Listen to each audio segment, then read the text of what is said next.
హైదరాబాద్కి అతి దగ్గరలో గజం కేవలం 999 రూపాయలు మాత్రమే. నమస్తే, వెల్కమ్ టు సుబర్ టీవీ. నేను మీ విష్ణు. ప్రస్తుతంతో పాటు certified financial planner Ram Prasad గారు ఉన్నారు. వారితో మాట్లాడదాం. నమస్తే రామ్ ప్రసాద్ గారు. నమస్తే సార్ విష్ణు గారు. రామ్ ప్రసాద్ గారు, ఇండియా అనేది ఒక సేవింగ్స్ ఎకానమీ. అంటే భవిష్యత్ అవసరాల కోసం డబ్బును దాచిపెట్టుకుంటూ ఉంటాం అందరం. అయితే ఇప్పుడు ఈ స్టాక్ మార్కెట్ విషయానికి వచ్చిన, మ్యూచువల్ ఫండ్స్ విషయానికి వచ్చిన, ఇవన్నీ ఈక్విటీ స్టాక్స్ ఉంటాయి, ఈక్విటీ మ్యూచువల్ ఫండ్స్ ఉంటాయి. సో ఈక్విటీ అంటే రిస్క్ ఎక్కువ ఉంటుంది. మరి రిస్క్ ఎక్కువ ఉంటుంది అని అనుకునే వాళ్ళకి మరి వాళ్ళని ఏ విధంగా కన్విన్స్ చేస్తారు మీరు? సార్, ఫస్ట్ థింగ్ మీరు అడిగిన క్వశ్చన్ ప్రకారం India is a fixed income country. అది రైట్. ఫిక్స్డ్ ఇన్కమ్ ప్రొడక్ట్స్లో పెట్టడానికి బాగా ఇష్టపడతారు. ఓకే, సేవింగ్స్ ఈజ్ అంటే ఒకప్పుడు India is a savings economy are saving culture ఎక్కువ. అంటే వచ్చే ఇన్కంలో ఎక్కువ భాగం సేవింగ్ చేసుకునేవాళ్ళు. ఐ డోంట్ థింక్ ఇప్పుడు అది లేదు. India is a spending economy అయిపోయింది. కన్జంప్షన్ విపరీతంగా పెరిగిపోయింది.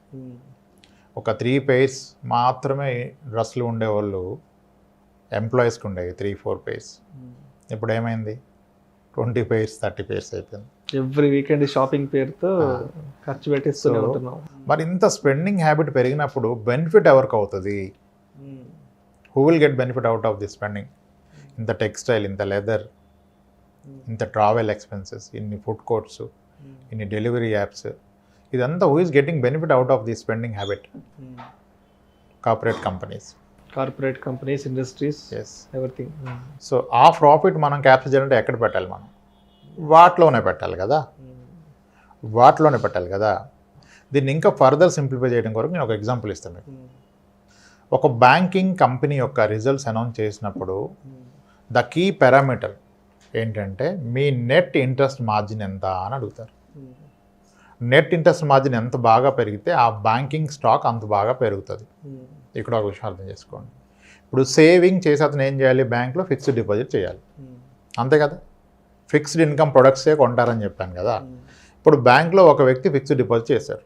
అతనికి ఆ పర్టికులర్ బ్యాంక్ ఇచ్చిన రిటర్న్, అగ్రీ అయిన రిటర్న్ 5.35%. మరి ఇతనికి 5.35% రిటర్న్ ఇవ్వాలి గ్యారంటీగా అంటే బ్యాంకర్ ఆ డబ్బులను వాడుకోవాలి కదా. ఆయన ఇంటర్ ఆ డబ్బులు ఎలా వాడుకుంటాడు? అతను ఇంకొక వ్యక్తికి పర్సనల్ లోన్గా ఇస్తాడు. అది ఎంత పర్సంటేజ్లో ఇస్తాడు? అతని ప్రొఫైల్ని బట్టి కంపెనీ కేటగిరీని, సిబిల్ స్కోర్ని అసెస్ చేసుకొని ప్రాబబ్లీ ఒక 12%, 14%లో ఇస్తారు. మంచి టాప్ మోస్ట్ కంపెనీస్లో ఉంటే 10.45 ఇస్తారు. క్యాట్ బి కంపెనీస్ అంటారు, సిబిల్ కాస్త అటు ఇటుగా ఉంటే 15%, 14%లో ఇస్తారు. ఓకే, మరి 5%కి ఒక వ్యక్తి దగ్గర తీసుకొని 14% ఇంకొక వ్యక్తికి ఇస్తే బ్యాంక్కి వచ్చే మార్జిన్ ఎంత? దీంట్లో 9% మార్జిన్. డబ్బు ఎవరిది? ఈ డిపాజిటర్ది. ఇతనికి వచ్చే రిటర్న్ ఎంత? 5%. బ్యాంకర్కి వచ్చే రిటర్న్ ఎంత? 9%. సో ఇప్పుడు ఈ ఎగ్జాంపుల్లో మీరు డిపాజిటర్గా ఉంటే మీకు ప్రాఫిట్ వస్తుందా? బ్యాంక్లో షేర్ హోల్డర్గా ఉంటే ప్రాఫిట్ ఎక్కువ వస్తుందా? షేర్ హోల్డర్గా ఉంటేనే ప్రాఫిట్ ఎక్కువ వస్తుంది. సో ఆ లాజిక్ ప్రకారం స్పెండింగ్ ఎకానమీ ఉన్నప్పుడు మీరు డిపాజిటర్ నుంచి షేర్ హోల్డర్గా కన్వర్ట్ అవ్వాలి. ఎందుకు సార్ ఇప్పుడు అవ్వాలి అంటే, ఎస్, దానికి కూడా ఒక వ్యాలిడ్ రీజన్ ఉంది మన దగ్గర. మీరు ఈవెన్ 1998 వరకు కూడా RBI tax free bond was giving 11% return ఇచ్చేది. 11% ట్యాక్స్ ఫ్రీ బాండ్ ఆర్బీఐ ఇచ్చేది. అండ్ 1980స్లో అయితే మీకు ఇందిరా వికాస పత్రాలని 14-15%లో అవైలబుల్ ఉండే.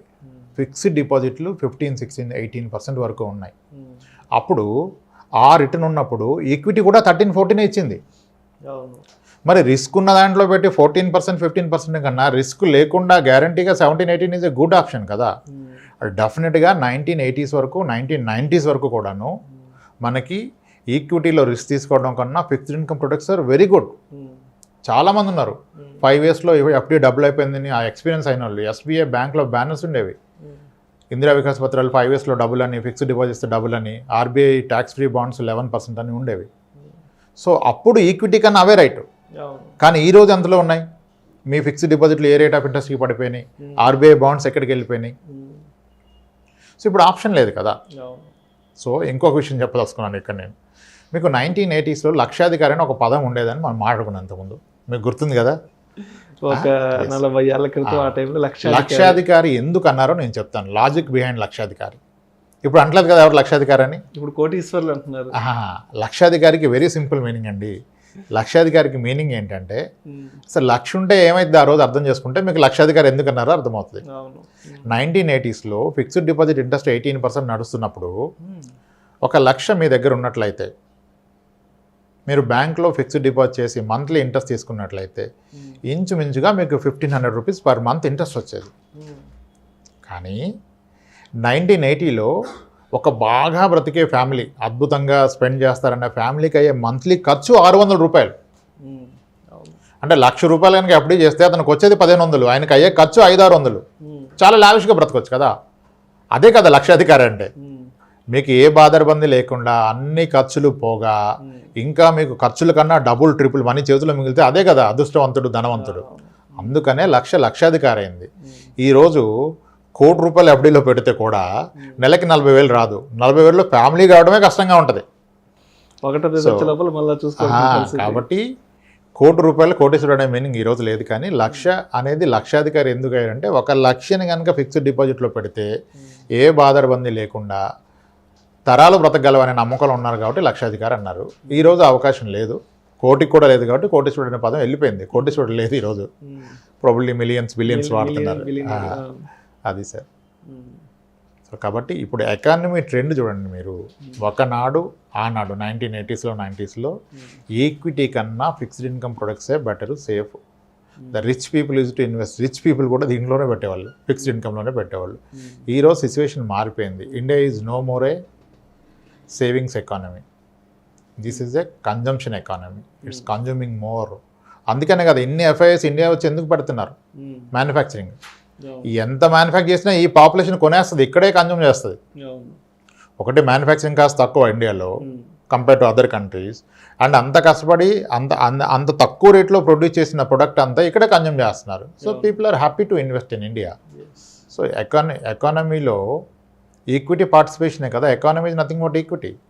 ఇంత ఈక్విటీ మనం మాట్లాడితే ఈరోజు మన ఎకానమీలో పార్టిసిపేట్ చేస్తున్న listed stocks hardly 40%. Stock market ఎకానమీలో పోర్షన్ ఎంత తీసుకుందంటే 35 to 40. ఇంకా అన్లిస్టెడ్ ఇంత ఉంది, 60% of economy business. So equity there is a long way to grow.